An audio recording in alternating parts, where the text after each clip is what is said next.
आदिवासी आक्रोश क्रांती मोर्चाचे प्रमुख तिरुमाळ डॉक्टर देवाजी तोफा आणि सर्व आदिवासी संघटनेचे पदाधिकारी, उपस्थित सगळे आदिवासी आमदार, आदिवासी खासदार आणि समाजासाठी ग्रामसभा, इलाका ग्रामसभा, सगळे ग्रामपंचायतचे सरपंच, उपसरपंच आणि सर्व आदिवासी समाजाचे नेते मंडळी, आपल्याला सर्वांना माहित आहे की आपल्या समोर एकूण 1 ते 13 मागण्या महाराष्ट्र सरकारकडे आपण देणार आहोत. हा 1 ते 13 मधला सर्वात महत्वाचा एक मागणी असेल ती म्हणजे बंजारा, धनगर, पैतर, गैर आदिवासी, अनुसूचित जमाती प्रवर्गामध्ये समाविष्ट करण्यासाठी महाराष्ट्रामध्ये इतर जातीचे आंदोलन करत आहेत. त्यांचा विरोध म्हणून आपण आज गडचिरोली जिल्ह्यामध्ये सुद्धा आपण आदिवासी समाजाचा एक मोठा भव्य मोर्चा,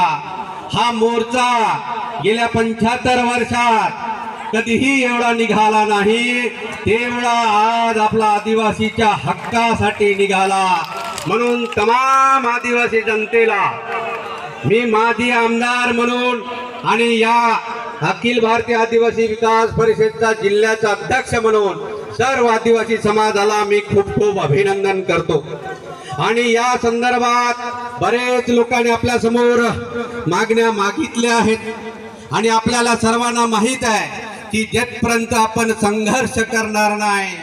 जेथपर्यंत आपण हक्कासाठी एक संघ होणार नाही, आज आपल्याला प्रत्यक्ष या ठिकाणी जाणवत आहे की सर्व जाती धर्माचे, सर्व राजकीय पक्षाचे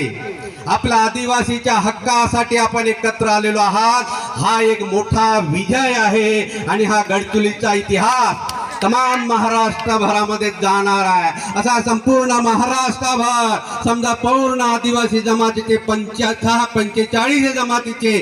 एक संघ होऊन असा लढा महाराष्ट्रभर आपण उभा केला तर